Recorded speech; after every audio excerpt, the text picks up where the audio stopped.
20 जुलाई 2026 एक ऐसी तारीख जब नई दिल्ली का जंतर मंतर एक ऐसे यूथ मूवमेंट का केंद्र बन गया जिसने पूरे देश की राजनीति को हिलाकर रख दिया। सच कहूं तो ये कोई आम भीड़ नहीं थी, बल्कि हाल के सालों की सबसे बड़ी पॉलिटिकल घटनाओं में से एक थी। तो आखिर वहां उस दिन एक्चुअल में हुआ क्या था और अचानक ये सीजेपी यानी कॉकरोच जनता पार्टी इतनी सुर्खियों में क्यों आ गई? चलिए आज के इस नए एक्सप्लेनर में हम इन्हीं सवालों की गहराई में चलते हैं और फैक्ट्स को डिकोड करते हैं। ओके, चलिए सीधे पॉइंट्स पर आते हैं। आज हम इन 5 अहम हिस्सों में इस पूरी घटना को समझेंगे। पहला, इस विरोध की जड़ें। दूसरा, 20 जुलाई का टकराव। तीसरा, डिजिटल संघर्ष। चौथा, सरकार की प्रतिक्रिया। और अंत में इसके पॉलिटिकल इंपैक्ट का विश्लेषण। तो शुरुआत करते हैं पहले हिस्से से, आंदोलन की जड़ें, वो चिंगारी जिसने इस आग को सुलगाया। देखिए, इतनी बड़ी तादाद में स्टूडेंट्स का सड़कों पर उतरना कोई रातों रात होने वाला चमत्कार नहीं था। यह गुस्सा महीनों से पनप रहा था। महीनों पहले से ही रिक्रूटमेंट में धांधली और एग्जाम पेपर लीक होने के गंभीर आरोप लगने शुरू हो गए थे। फिर जब कुछ हफ्ते बचे तो बार बार एग्जाम्स कैंसिल होने लगे, जिसने आग में घी का काम किया। लाखों स्टूडेंट्स को लगा कि उनकी सालों की कड़ी मेहनत बिल्कुल बर्बाद हो गई है। और यही हताशा जुलाई 2026 आते आते एक वेल कोऑर्डिनेटेड देशव्यापी आंदोलन में बदल गई। और इसी माहौल के बीच एंट्री होती है सीजेपी यानी कॉकरोच जनता पार्टी की। अब ये नाम थोड़ा अजीब लग सकता है, पर दरअसल ये एक तेजी से उभरता हुआ यूथ लेड पॉलिटिकल मूवमेंट है। इन्होंने किया ये कि जो गुस्सा इंटरनेट तक सीमित था, उसे जमीन पर वास्तविक विरोध में बदल दिया। इनका मैसेज बड़ा ही क्लियर और इम्पैक्टफुल था। जैसे कॉकरोच हर विपरीत परिस्थिति में सर्वाइव करते हैं, वैसे ही ये युवा भी हर मुश्किल का सामना करने के लिए तैयार हैं। तो क्रूशियल पॉइंट ये है कि इस गुस्से के पीछे 4 सबसे बड़े और ठोस मुद्दे थे। पहला, कॉम्पिटिटिव एग्जाम्स के पेपर लीक होना। दूसरा, बार बार परीक्षाओं का रद्द होना। तीसरा, भर्ती प्रक्रिया में होने वाली धांधली। और चौथा, जो सबसे इमोशनल पॉइंट है, स्टूडेंट्स की तैयारी के बर्बाद होते अनमोल साल। यही वो बुनियादी मुद्दे थे जिन्होंने इस पूरे मूवमेंट को फ्यूल किया। अब आते हैं हमारे दूसरे हिस्से पर, 20 जुलाई का टकराव यानी मूवमेंट का इग्निशन। चलिए देखते हैं कि उस दिन वास्तव में चीजें कैसे आगे बढ़ी। स्टेप 1, प्रदर्शनकारियों ने जंतर मंतर से सीधे संसद की तरफ मार्च करने की कोशिश की। स्टेप 2, इसके जवाब में सेंट्रल दिल्ली में सिक्योरिटी बहुत ज्यादा टाइट कर दी गई और सारे रास्ते ब्लॉक कर दिए गए। और स्टेप 3, पुलिस ने इस मार्च को बीच में ही रोक दिया, जिसका नतीजा ये हुआ कि वहां भारी टकराव हुआ, कई गिरफ्तारियां हुई और क्राउड को कंट्रोल करने के लिए सख्त कदम उठाए गए। उस वक्त ग्राउंड पर कैसा माहौल था, इसका अंदाजा एनडीटीवी की इस रिपोर्ट से लगाया जा सकता है। इसमें साफ कहा गया है, पुलिस ने मार्च को रोका, जिसके कारण टकराव हुआ, लोगों को हिरासत में लिया गया और भीड़ नियंत्रण के उपायों का इस्तेमाल किया गया। ये लाइन सीधे तौर पर हमें बताती है कि उस दिन जंतर मंतर पर हालात कितने सीरियस और कियोटिक हो गए थे।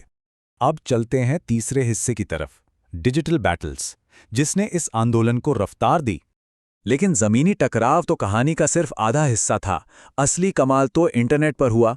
स्टूडेंट्स ने तुरंत घटनास्थल के वीडियोस और स्पीचेस ऑनलाइन अपलोड कर दिए। मैसेज को तेजी से फैलाने के लिए मीम्स का जबरदस्त इस्तेमाल किया गया। उसके बाद इन्फ्लुएंसर्स, जर्नलिस्ट्स और कमेंटेटर्स ने इस मुद्दे को इतना एम्प्लीफाई किया कि कुछ ही घंटों के अंदर प्रोटेस्ट के हैशटैग पूरे देश में ट्रेंड करने लगे। इस एक डिजिटल स्ट्रैटेजी ने एक लोकल क्लैश को नेशनल क्राइसिस में बदल दिया। इंडिया टुडे की रिपोर्ट ने इस डिजिटल ताकत को बिल्कुल सही पकड़ा है। उनकी रिपोर्ट कहती है, ऑनलाइन एंगेजमेंट ने जनता का ध्यान विरोध प्रदर्शनों पर केंद्रित रखा और निर्णय लेने वालों पर दबाव बढ़ाया। ये एक परफेक्ट एग्जाम्पल है कि कैसे सोशल मीडिया की virality real world political pressure में कन्वर्ट हो जाती है। अब बढ़ते हैं चौथे हिस्से की ओर, सरकार की प्रतिक्रिया और उसके नतीजे। जब सड़क से लेके इंटरनेट तक इतना शोर हो, तो रिएक्शन आना तो तय था। आखिरकार भारी दबाव के चलते सरकार को प्रोटेस्ट लीडर्स के साथ बातचीत के लिए टेबल पर आना पड़ा। और ये कोई छोटी बात नहीं थी। इस सस्टेन्ड प्रेशर का ही नतीजा था कि सरकार ने एग्जाम रिफॉर्म से जुड़ी कई अहम मांगों को मान भी लिया। अब इस पूरी घटना का सबसे हाई प्रोफाइल नतीजा सुनिए। रॉयटर्स ने रिपोर्ट किया, शिक्षा मंत्री धर्मेंद्र प्रधान ने इस्तीफा दे दिया, जिसे आंदोलन के कई समर्थकों ने एक महत्वपूर्ण राजनीतिक जीत बताया। अगर हम बिल्कुल ऑब्जेक्टिवली फैक्ट्स को देखें तो एक कैबिनेट मंत्री का इस्तीफा देना सरकार पर बने अभूतपूर्व दबाव का सबसे बड़ा सबूत था। और अब आखिरी और सबसे जरूरी हिस्सा, राजनीतिक प्रभाव का विश्लेषण। इसका लॉन्ग टर्म नतीजा क्या निकला? द गार्डियंस का ये कोट इस पूरी सिचुएशन को समझने में बहुत मदद करता है। इसमें लिखा है, कुछ लोग इन घटनाक्रमों को इस बात के प्रमाण के रूप में देखते हैं कि लगातार जन दबाव काम करता है, जबकि अन्य का तर्क है कि केवल नेतृत्व परिवर्तन से गहरी संरचनात्मक समस्याएं हल नहीं होती हैं। सीधे शब्दों में कहें तो पॉलिटिकल एनालिस्ट्स इस बात पर बिल्कुल बंटे हुए हैं कि 20 जुलाई का ये इवेंट लंबे समय में कितना सक्सेसफुल रहा। और ये बहुत ही शानदार तरीके से एक डिबेटेबल पॉइंट को सामने लाता है। क्या सीजेपी ने बीजेपी को हरा दिया? देखिए, दोनों पक्षों के अपने अपने तर्क हैं।